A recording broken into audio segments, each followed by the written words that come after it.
Now you're saying it over her head somewhere. You want to say it to her? Tanya, you had a comment about their lack of connection. Tell me about that. I mean, as I'm watching, your legs are pointing towards Dr. Drew. Yeah, your legs are pointing to us, and there's no eye contact. There's no actual communication between you. Your body language is very closed, and in order for you guys to really absorb the communication between you, you need to be looking at each other. And when you say, I love you, I do, and your shoulders are shrugging, that's a direct contradiction. So if you really feel like you love her, you need to look her in the eye and say, I love you. Well, I feel like we're in timeout right now, so that's why. But timeout, if the love is still there, the eye contact can be I feel like you're too angry. Well, kind of, sort of, yeah. That you're so angry you can't even say I love you. I am angry. Can you tell her? I was on Cheaterville. I mean... So, James, what is Cheaterville, and what is Kurt talking about? So Cheaterville is a site where you could go if you're in a relationship with someone and you think that they might be cheating. If you have suspicions, you can type in their first and last name to see if anyone's posting anything about them.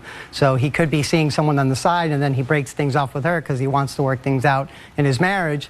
And the woman who's scorned on the other side of that can post information about him, and then she'd put in his first and last name, and boom, there's a post. And were you busted?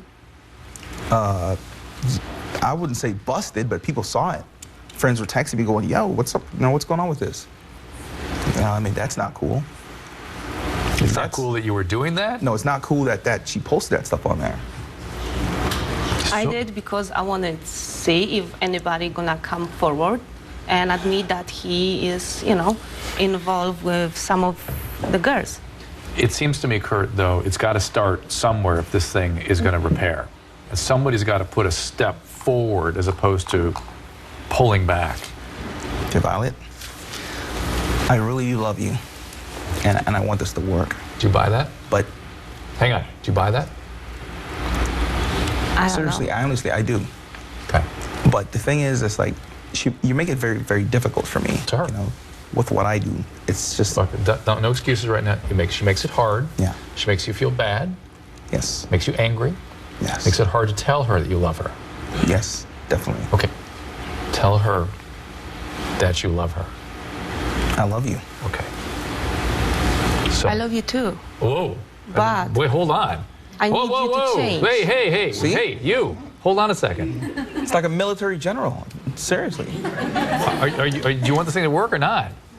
I do want this work, but he's telling me... When he opens himself vulnerably, your job is not to shut his testicles off. I was trying to that. Let's get you guys lined up again. Line up. Facing each other. Okay. And a little more open. Good. Now you closed out. Stop it. Do you want this marriage to survive? Yes, I do. Are you committed to making this work out? You can make a commitment to this. I can make a commitment. All right.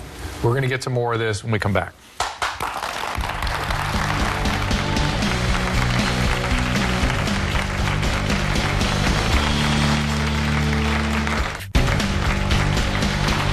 Welcome back. We are trying to get to the bottom of this very difficult situation between Violet and her husband, Kurt. I have my panel of Lifechangers with me to help me out to try to save this marriage. Tanya Acker, your life's been on for a while. What do you have to say for these two? Kurt, you threw out the D word, divorce, pretty quickly. And it was obviously very jarring for Violet. I'm wondering what that's about. I mean, you know, divorce is something that's treated a bit casually, I think far too casually for my taste. I totally agree with you. It is not simple. It is expensive. It is traumatic.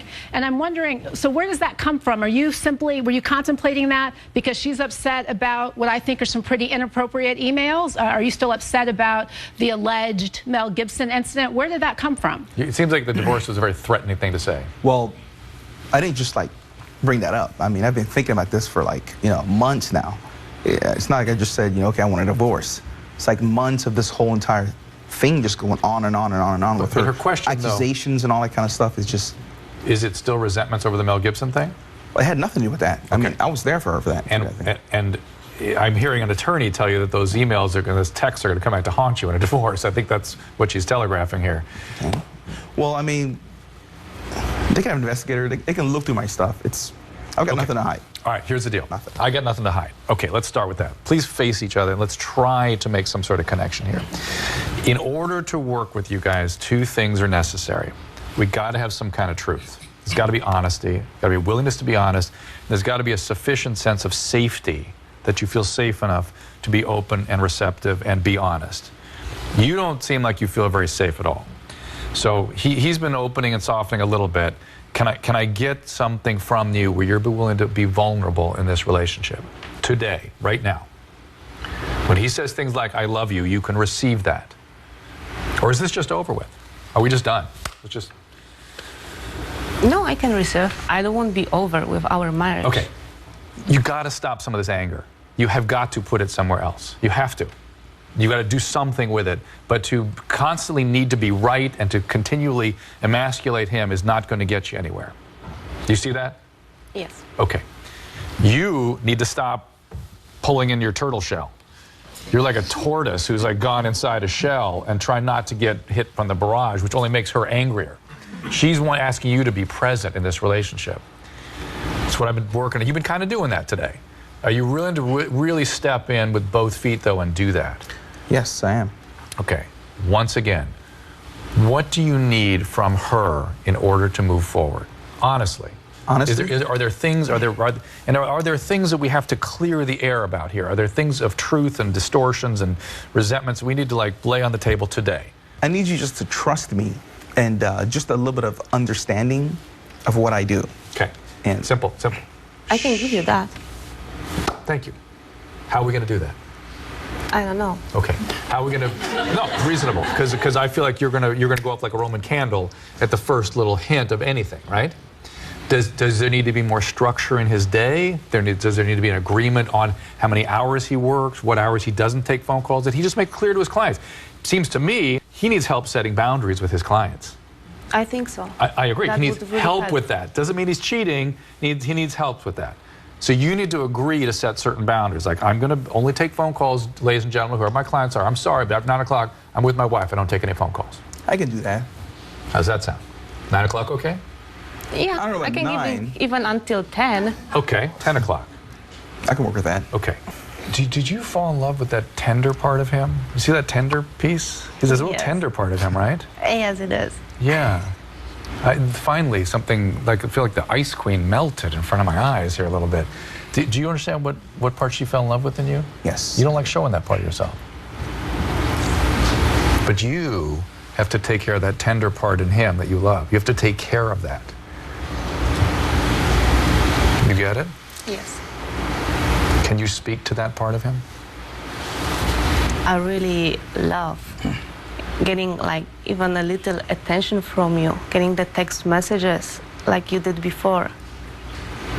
Sometimes I feel like I need that during the day, so I can feel that we are still close and not going different directions. Okay.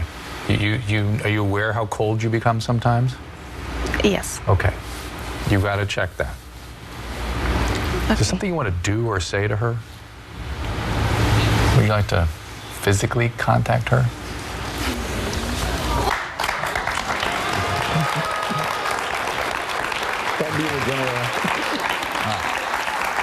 Okay. I feel like there's that spot. Did you feel it? You feel that spot? That's sort of the basis of, what you guys value and love in one another. Dude, stop with the goofy texts and emails. Stop going through his phone, and we will be right back.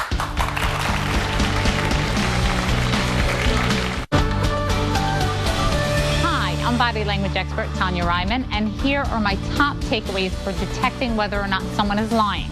The first thing you need to realize is you need to know someone's normal behaviors before you can determine whether or not they're lying. So typically, when I say one of my top takeaways is someone brings their hands to their face. If they do that often, recognize that's normal behavior for them. But if you notice that there's an increase and they start swiping their nose or scratching or bringing their hands to their eyes, that's a red flag. The next thing I want to talk about is eye movement. Typically, when we're accessing something from the brain, whether it be a memory or whether it be something made up, we'll look either to the left or right. So when you're talking to someone, get a feel for which direction they look in. If they typically look to the left when you're asking them a question, and then when the real question comes out, they look to the right, that's another red flag. Finally, what you need to realize with any kind of deception is Deception is always very closely aligned with anxiety. So sometimes we may not be lying, we may just feel anxious, and so our signals get messed up. Always look for a cluster of at least 3 or 4 gestures before deciding if you feel someone is being deceptive. I'd like to thank my guest and, of course, my panel of life changers for joining us today. Now, before we go, we have today's small change. We received an email from Andrea Webb of Franklin, Indiana. She's a stay-at-home mom, and her fiancé is currently serving in the Army. They cannot afford winter clothes for their 3 children, so she wrote us to ask for a small change that will make a big difference. So, Andrea, we would love to give you $500 so you can provide your family with their winter needs. So please, call us. We will take care of this. Go to drdrew.com and tell us what we can do to change your life. And we'll see you next time on Life Changers.